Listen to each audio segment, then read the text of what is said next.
Olá, sejam muito bem-vindos ao programa Assessor Pro. Esse é um programa dedicado a ensinar tudo o que você precisa saber sobre a profissão de assessor de investimento, que é uma das profissões que mais vem crescendo no Brasil.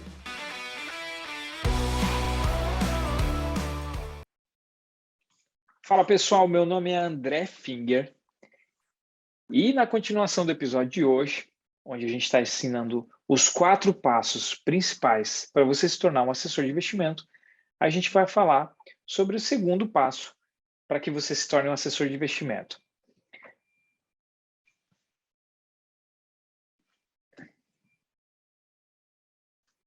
Seguindo a mesma metodologia do vídeo anterior, deixa um like aqui, se inscreve no meu canal, segue a gente nas redes sociais. A gente está dedicado a construir uma comunidade de assessores de investimento, que é a profissão que mais vem crescendo no país, tá? Se você viu o vídeo anterior, você viu a importância do porquê é necessário que você entenda a estrutura básica de funcionamento do mercado financeiro. Eu gosto de relativizar que essa profissão, que o vídeo anterior, eles são os fundamentos, assim como, na minha opinião, todas as pessoas deviam ter informática básica, né? Porque hoje todo mundo precisa lidar com informática, assim como hoje todo mundo precisa lidar com o mercado financeiro. Então, a aula número 1, embora ela seja muito simples, é importante que você tenha uma ambientação, o que é o mercado financeiro, comece a pesquisar, entender a dinâmica das coisas, tá? Porque a aula de hoje, eu vou entrar um pouco mais no detalhe sobre os entendimentos da profissão do assessor de investimento, tá? Então, eu vou compartilhar a tela aqui com você para a gente dar andamento na mesma lógica da última aula.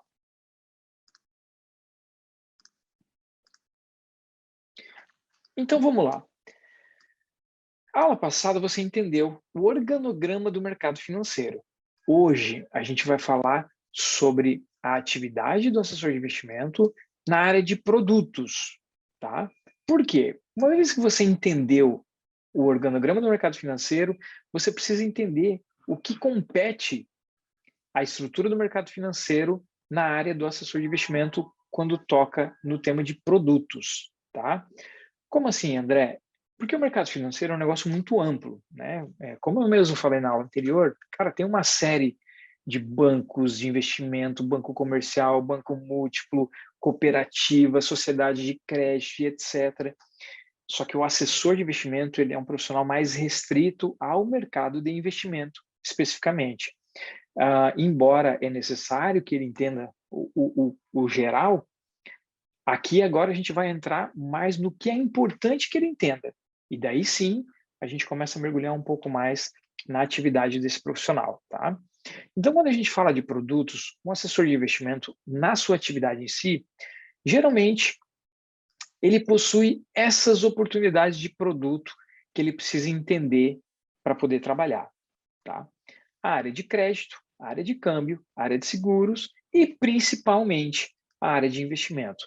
Mas André, o cara não é assessor de investimento? Sim, a principal atividade do assessor de investimento é lidar com investimentos.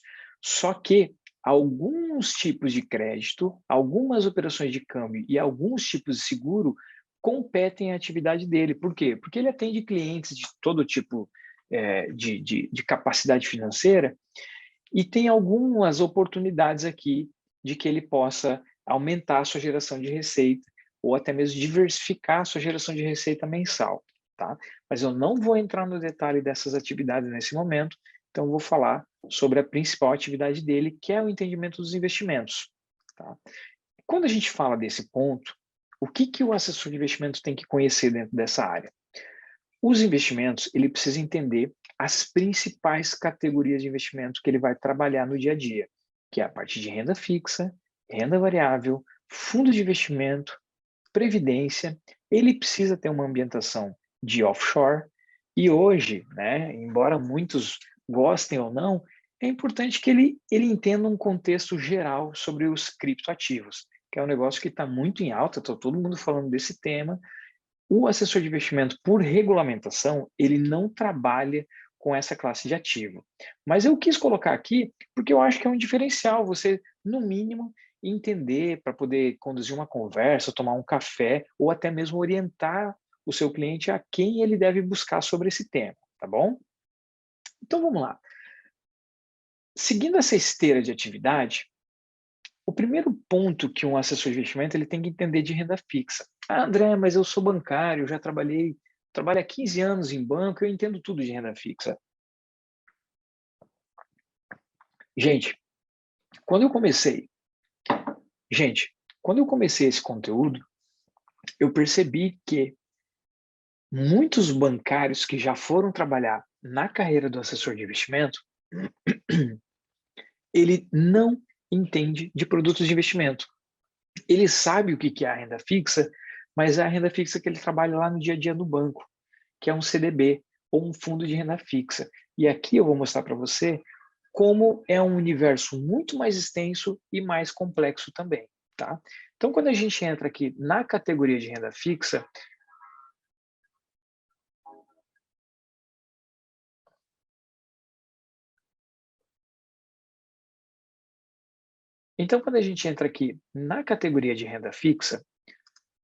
opa, agora a gente começa a ter um desdobramento do entendimento da renda fixa, que é a parte de crédito privado, títulos públicos e títulos privados. Poxa, André, mas renda fixa não é só CDB?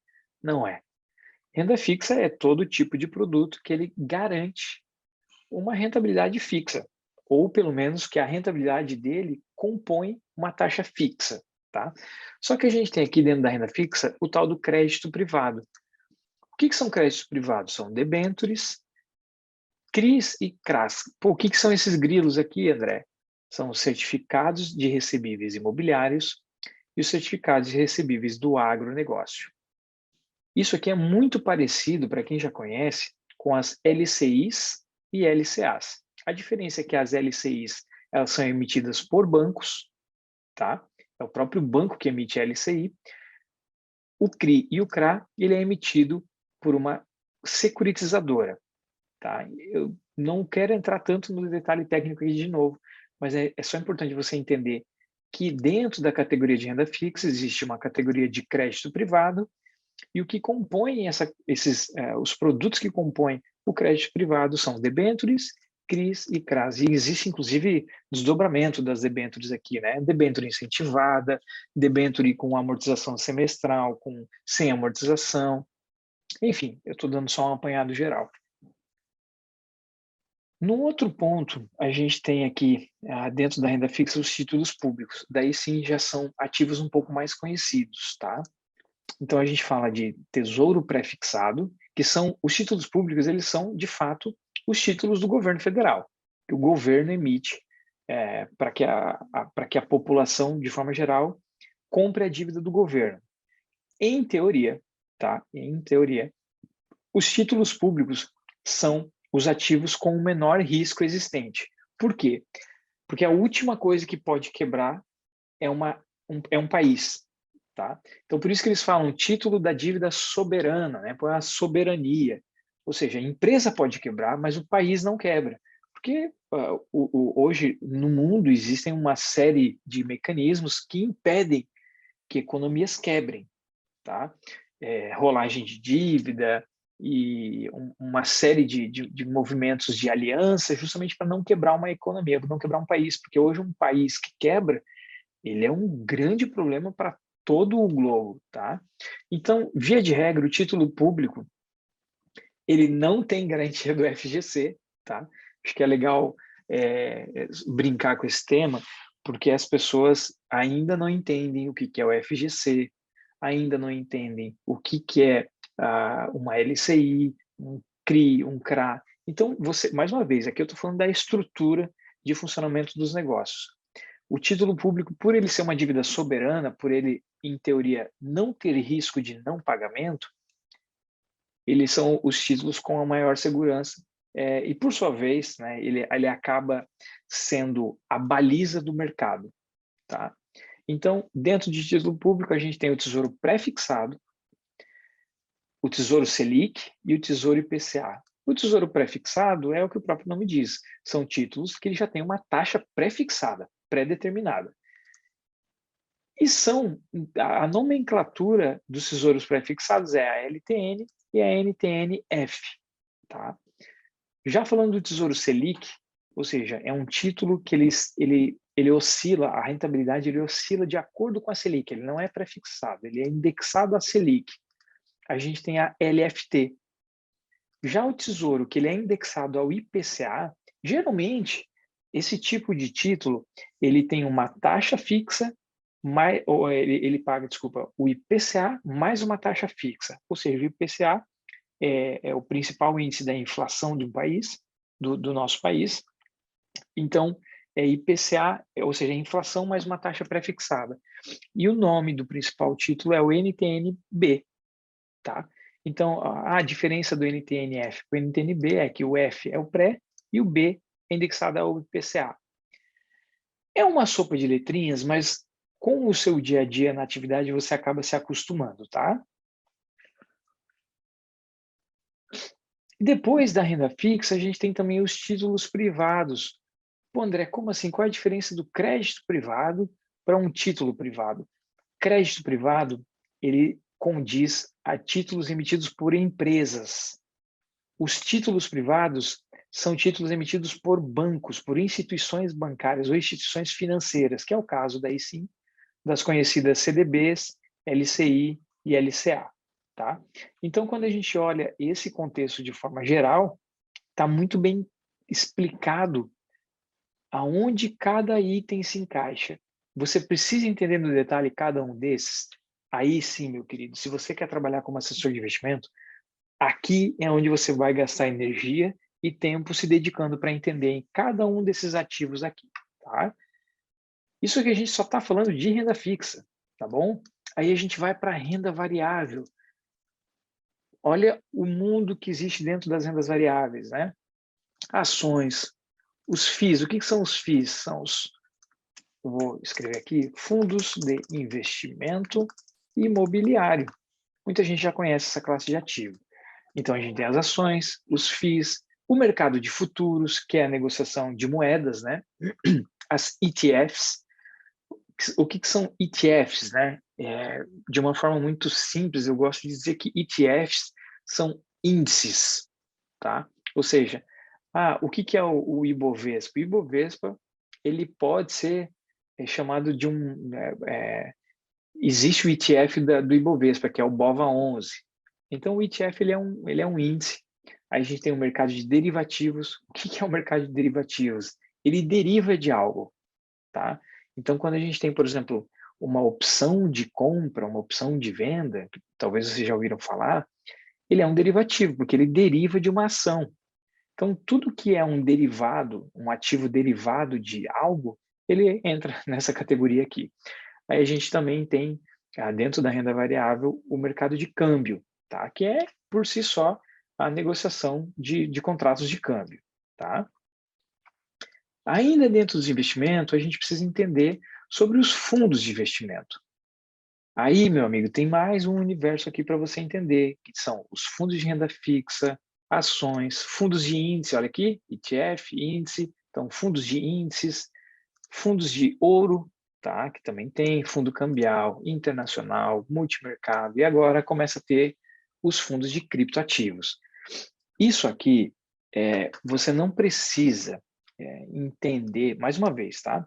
Você não precisa entender no micro detalhe o funcionamento, a estratégia, qual é o melhor, Não, você precisa entender o mecanismo de funcionamento. Você precisa entender o que é um fundo de ações. Você precisa entender o que é um fundo de multimercado. Além do fundo multimercado, a gente tem as estratégias do fundo multimercado aqui que entram depois. Você precisa também ter essa ambientação. O que é um fundo long and short? O que é um fundo long only? O que é um fundo long biased? Então, as derivadas de cada um desses produtos, você vai ter que estudar, você vai ter que entender, sim. Por quê? Vai mudar a tua vida se você não souber? Não muda a sua vida. Mas pode mudar a sua vida se você souber. Pode mudar para melhor. tá? Então, se você não souber, ok, você vai começar a ser um assessor mediano, e o mediano, a gente sabe a realidade, mas se você de fato entender o que é cada uma dessas categorias de ativos, aí sim você pode ter um crescimento de carreira significativo. Então, por isso eu falo que o assessor de investimento, ele não é por acaso que ele ganha dinheiro. Ele ganha dinheiro porque ele é um cara que estuda, e o mercado financeiro é um dos únicos mercados, se não o único, que você ganha dinheiro por aplicar o seu conhecimento, e é um conhecimento já todo mapeado, tá? Como assim? Cara, você entender desse tema aqui, você entender o que são cada um desses ativos, já te coloca num percentual mínimo da população que entende do mercado financeiro. Então você já começa de fato a ter uma boa conversa, você entender o que cada um desses ativos compõe, qual que é a estratégia do fundo tal, do fulano tal, daquele gestor, o que é uma ação, como é que a gente faz uma análise de uma ação. Então tem uma série de coisas aqui que é sim legal você estudar e entender. Outros temas muito importantes que você precisa entender é previdência. Tá? Hoje, a maioria dos investidores, eles possuem mais de 45 anos, 50 anos, então é muito comum que eles tenham previdência já, que eles fizeram há anos atrás, e às vezes você vai ter uma oportunidade aí de conversar com um cliente que tem uma previdência de 2 milhões de reais. E essa previdência, para você poder conversar, você tem que entender sobre esse produto, sobre esse ativo, sobre essa classe de ativo, tá? Offshore. Offshore é menos importante no dia a dia porque também offshore e criptoativos, eles não são regulamentados dentro da profissão do assessor. Só que aqui eu estou falando dos passos necessários para que você se torne um assessor de investimento e tenha sucesso na tua carreira. E você entender de offshore, o que é offshore? São investimentos fora do Brasil. São investimentos em ilhas, em determinados locais que não possuem é o chamado paraíso fiscal, né? Todo mundo atribui, né, o paraíso fiscal como se fosse algo ilícito, né? E não é, na verdade, é um benefício disponibilizado publicamente, onde você não é tributado pelo seu imposto, pelo seu recurso aplicado em determinado local, que é chamado de offshore. Então, o offshore nada mais é do que investimento fora da sua pátria, né? Você fez investimento fora do Brasil, ele é um investimento expatriado, né? Ou seja, você tem um investimento offshore, você tem uma offshore. E é legal você entender desse tema porque você está lidando com investidores. E o investidor, ele quer saber esse tipo de informação, ele quer entender onde é melhor ele ter o dinheiro dele, quais são as opções que ele tem para pagar menos imposto, para ser menos tributado. Então, você não precisa ser um especialista disso aqui, mas você tem que entender de forma simples, até isso aqui, você tendo esse conhecimento geral aqui, tá? Você se coloca numa posição que muitos assessores que já existem não sabem falar. Eles não entendem o que é um investimento offshore. Eles não entendem, assim, 20% desses produtos aqui. Então, o que eu estou fazendo aqui é te preparar para que você vá, de fato, ganhar dinheiro nessa profissão. E hoje, o último item que acho que é legal a gente começar a entender, como eu já tinha comentado, que são os criptoativos. De forma simples, né? Ainda é um tema muito complexo para muitos, mas de forma simples é legal que você entenda esse universo, para pelo menos poder bater um papo, tá? Ah, então é isso, tá? Na aula de hoje a gente explicou um pouco mais no detalhe o segundo passo, que é a atividade em si, né, os produtos mais ligados no profissional da assessoria de investimento, e a gente continua na próxima aula, não perde.